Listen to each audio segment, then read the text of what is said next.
The Art Spirit by Robert Henri.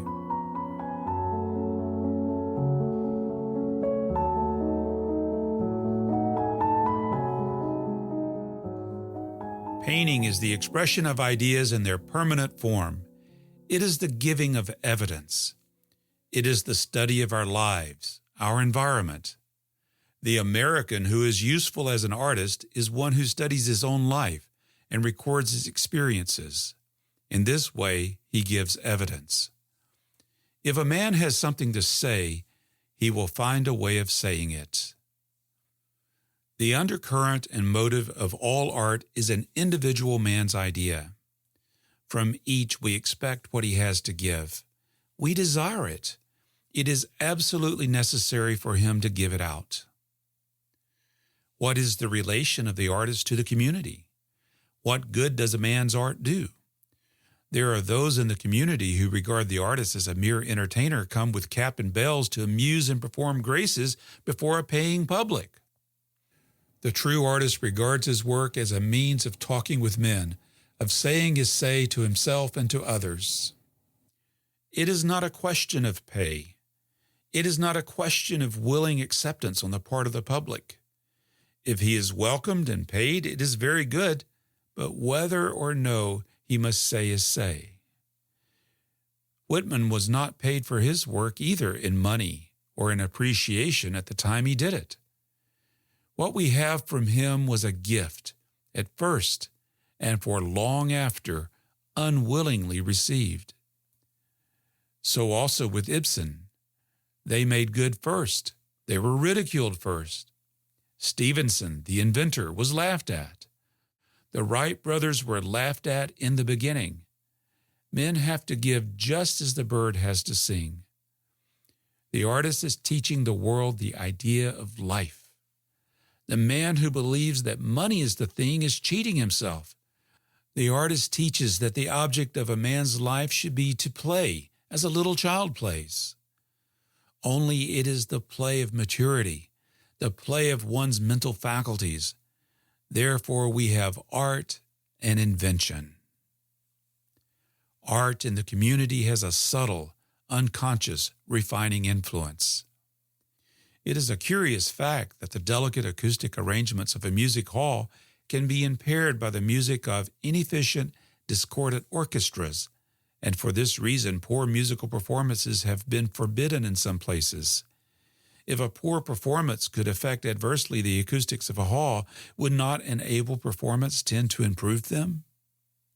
It practically means that the presence of good art will unconsciously refine a community, and that poor art will do it incalculable harm. True art strikes deeper than the surface. There is that which we call the subconscious. We do certain things and are influenced by certain things without knowing why. We hear a band play a military selection, and though we may not be at all martially inclined, we suddenly become conscious of the fact that we have walked in step to the music. And so with a good picture. Unconsciously, we fall in with the rhythm of its music. The man looks at the picture. He attaches little importance to it, but it doesn't have to hit a man on the head to make an impression.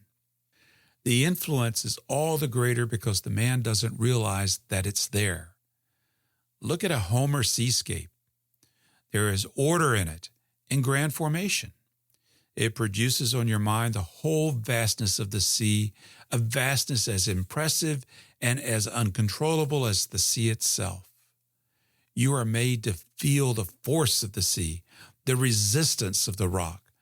The whole thing is an integrity of nature. Landscape is a medium for ideas. We want men's thoughts. It's the same in other things. It is said that Wells had the right idea about writing history when he wrote The Outline, for his object was not so much to give us the dates of the various occurrences as to tell us the conditions of humanity.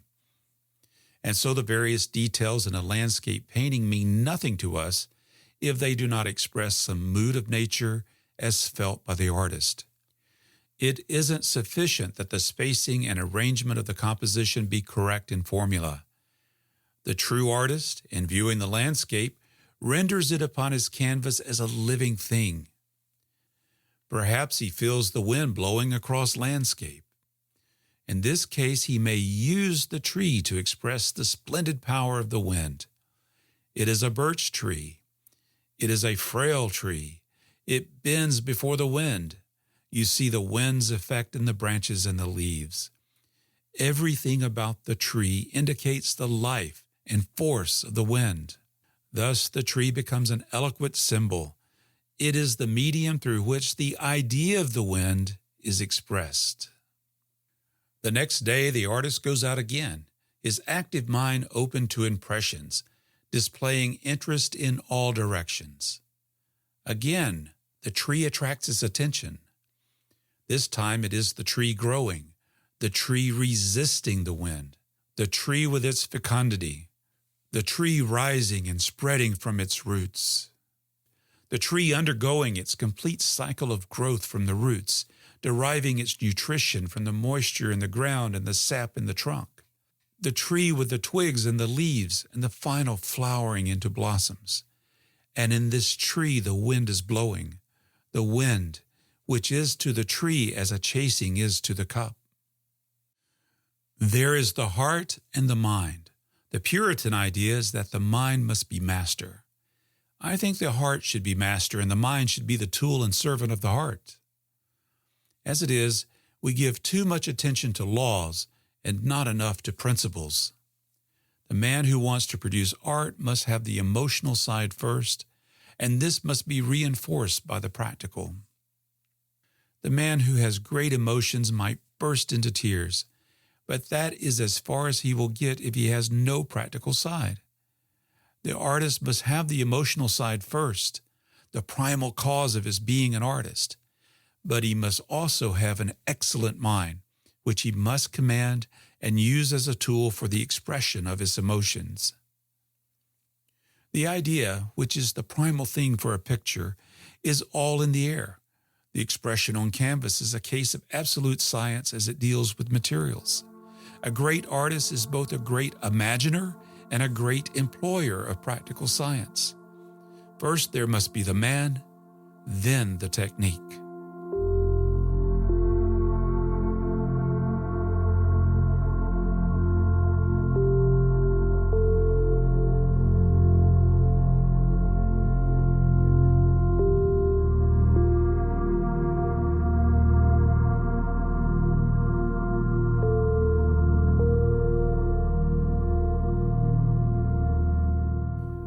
There are many ways of seeing things.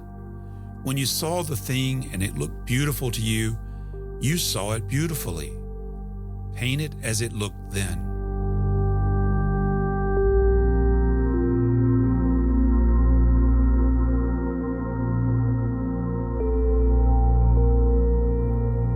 Some students possess the school they work in.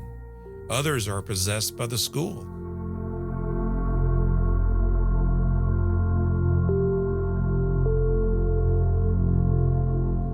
Let a student enter the school with this advice.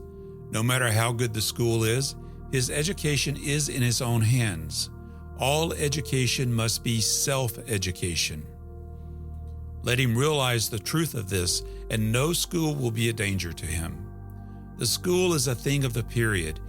It has the faults and the virtues of the period. It either uses the student for its own success, or the self-educating student uses it for his success. This is generally true of all schools and students of our time. It is up to the student whether he becomes a school-made man or whether he uses the school as a place of experience where there are both good and bad advices, where there are strengths and weaknesses, where there are facilities and much information to be had from the instructors, and much to be gained by association with the other students. He may learn equally from the strong and the weak students. There are models to work from and a place to work in. The self-educator judges his own course, judges advices, judges the evidences about him. He realizes that he is no longer an infant. He is already a man, has his own development in process. No one can lead him. Many can give advices, But the greatest artist in the world cannot point his course, for he is a new man. Just what he should know, just how he should proceed, can only be guessed at. A school should be an offering of opportunity, not a direction, and the student should know that the school will be good for him only to the degree that he makes it good. It is a field for activity where he will see much, hear much, and where he must judge, selecting for his special need and daily discovering his need. When we have bred a line of self-educators, there will then be no fear of schools. Those who have done distinguished work in the past, who have opened new roadways of vision and invented techniques specific to such visions, have done it in spite of environment. They have learned what the schools had to offer, how much, how little. Strengths and weaknesses have alike been material to their progress. Different men must learn different things. Each man must put himself as far as possible in the way of knowing what is known, and he must make his choices. Everything back of him is his heritage to use or to leave. The school is a place of strengths and weaknesses. There are things insisted upon, and there are things omitted. There are all sorts of advices, good and bad, and there are advices that will serve one and not another. The man who goes into a school to educate himself and not to be educated will get somewhere. He should start out a master of such as he has, however little that may be. By being master of such as he has in the beginning, it is likely he may later be master after years of study of much. He should not enter the school with any preconceived idea of his destiny. In fact, he should be open and free. His aim should be to search deeply and work hard and let the outcome be what it may. The best art the world has ever had is but the impress left by men who have thought less of making great art than of living full and completely with all their faculties in the enjoyment of full play. From these, the result is inevitable.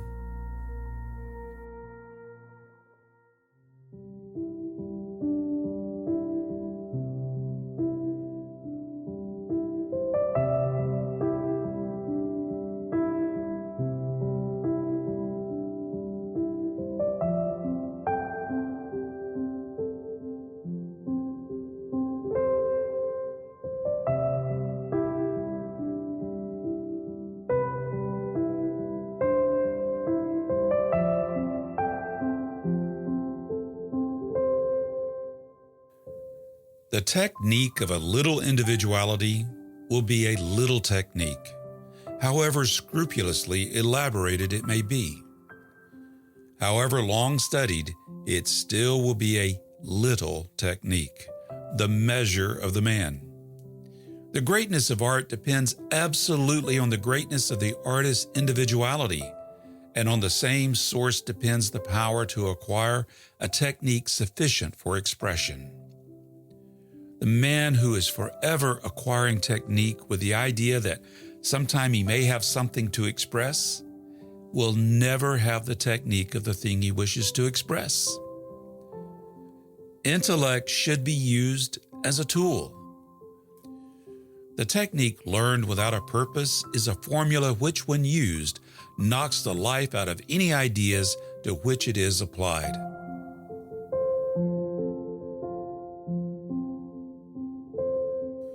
The great artist has cast a glow of romance over the cafe and Bohemia. It is not that he has spent much time there. He was always too busy with his work for that. It is because when he did go for relaxation, he put his wit, his humor, his vitality, and all himself into it. He made things hum, turned the sordid into romance, then disappeared back to his work, leaving a memory in Bohemia.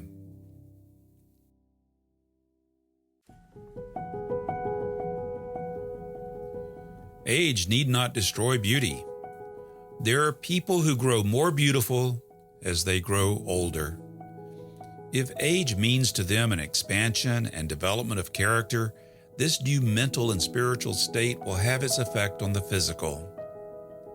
A face which in the early days was only pretty or even dull will be transformed. The eyes will attain mysterious depths. There will be a gesture in the whole face of greater sensibility, and all will appear coordinate. About the portrait Whistler painted of his mother, I have always had a great feeling of beauty. She is old, but there is something in her face and gesture that tells of the integrity of her life. There is nothing wabbly about her face as there is in the faces of those whose integrity has been uncertain. A wonderful record of woman's beauty would have been lost to the world if her son had seen fit to look for any other beauty than that which was present. There she sits, and in her poise, one reads the history of a splendid personality. She is at once so gentle, so experienced, and so womanly strong. She may have had other beauty in her youth, but it could not have surpassed this, which charms and fills us with reverence. It is more the gesture of a feature than the feature itself which interests and pleases us. The feature is the outside. Its gesture manifests the inner life. Beauty is an intangible thing, cannot be fixed on the surface, and the wear and tear of old age on the body cannot defeat it. Nor will a pretty face make it, for pretty faces are often dull and empty, and beauty is never dull, and it fills all spaces.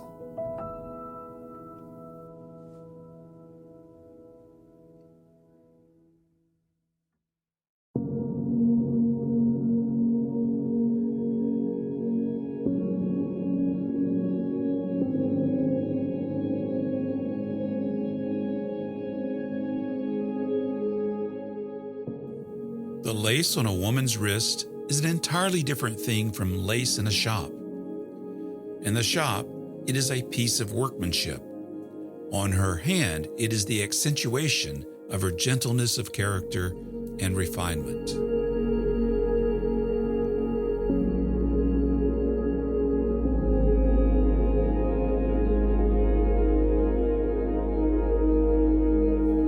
Perhaps whatever there is in my work that may be really interesting to others, and surely what is interesting to me, is the result of a sometimes successful effort to free myself from any idea that what I produce must be art or must respond in any way to any standard. It must be old-fashioned or new-fashioned or no fashion at all. It must be what it is and must have been made because it was a great pleasure to make it. Whatever is worthwhile, I am sure must be made this way, and the influences should be all the influences, little and big, of a lifetime.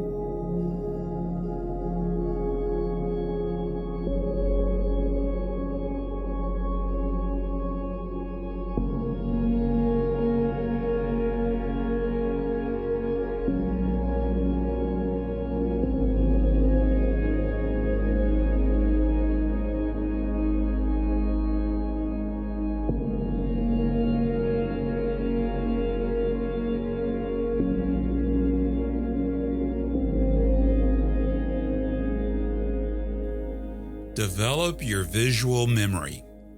Draw everything you have drawn from the model, from memory as well. Realize that a drawing is not a copy. It is a construction in very different material. A drawing is an invention. The technique of painting is very difficult, very interesting. There is no end to the study of technique. Yet, more important than the lifelong study of technique is the lifelong self-education. In fact, technique can only be used properly by those who have definite purpose in what they do, and it is only they who invent technique. Otherwise, it is the work of parrots. You can do anything you want to do.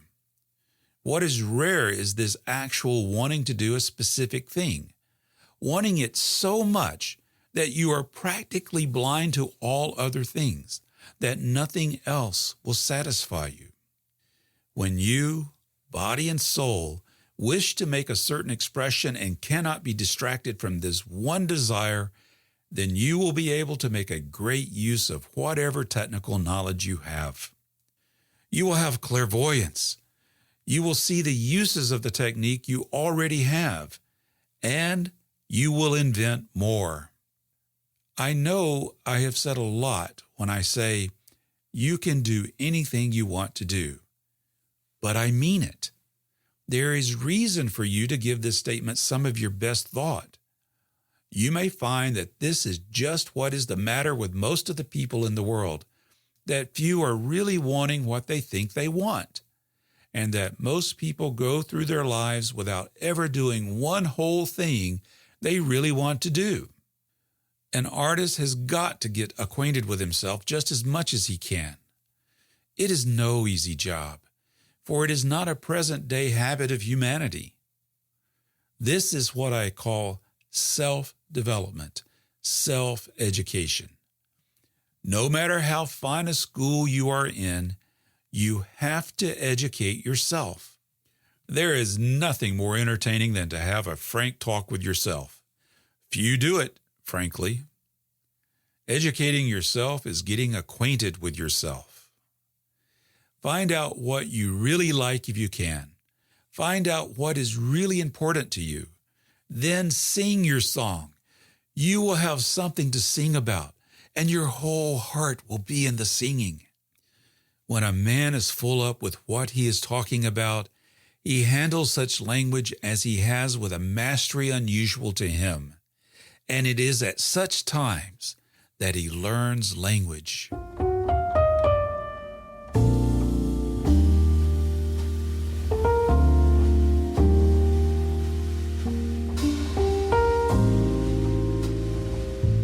Don't follow the critics too much.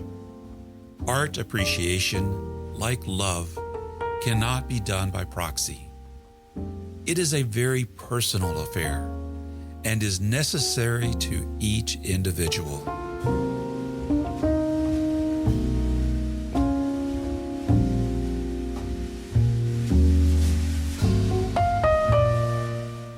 A sketch. It is only some people sitting down out of doors.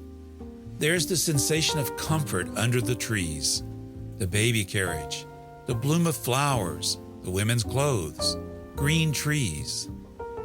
The man has disposed his legs along the line of greatest comfort.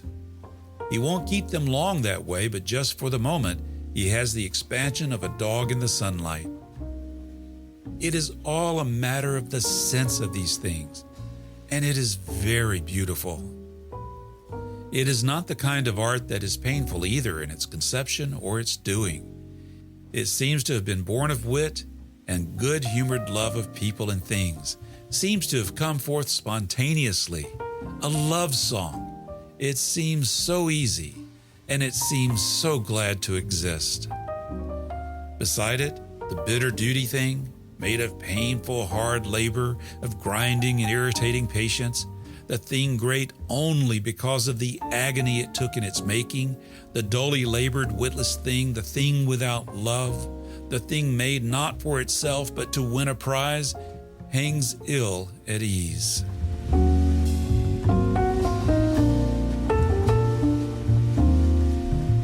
I do not want to see how skillful you are. I am not interested in your skill. What do you get out of nature? Why do you paint this subject? What is life to you? What reasons and what principles have you found? What are your deductions? What projections have you made? What excitement, what pleasure do you get out of it? Your skill is the thing of least interest to me. Don't be a high-key or a low-key artist. Both keys belong to you. Use the key that fits. Form enveloping form, the over-modeling. I can feel the sogginess of that man's footsteps as he comes along. He seems to be the spirit of dreary rain. A sketch that is the life of the city and river. So you are after the Japanese? Well, don't be so superficial about it. Get the principle of it, but not the mannerism.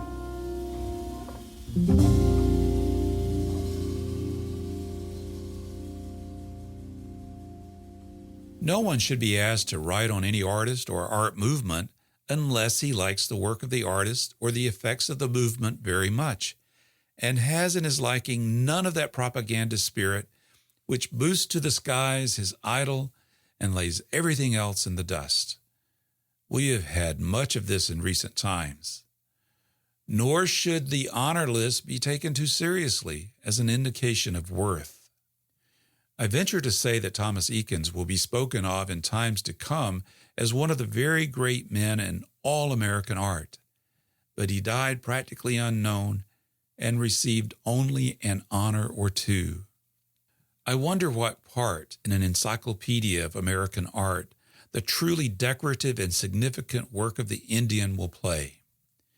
It is interesting to find that there has been going on for centuries a remarkable art expression right here. Pure art, not imitation, and related somehow to the more ancient art that existed beyond the Pacific. In a great many writings and in much conversation, I have noted a tendency to consider the paintings of a man who has never been abroad more American than those of a man who had been abroad. May as well say that Benjamin Franklin left his American spirit in Philadelphia when he went to Europe. It is quite possible for a man to live all his life in California and paint as a disciple of the Barbizon School, and for another to spend most of his life in the forest of Fontainebleau and show his California birth from beginning to end. After all, the error rests in the mistaken idea that the subject of a painting is the object painted. Some men are so provincial that, put them where you will, they will be and do according to their home kind. Others will react to the outside world as the men of their nation feel. But in the great ones, of which a nation may be proud, the race speaks. The greatest American, of whom the nation must be proud, will not be a typical American at all, but will be heir to the world instead of a part of it, and will go to every place where he feels he may find something of the information he desires, whether it be in one province or another.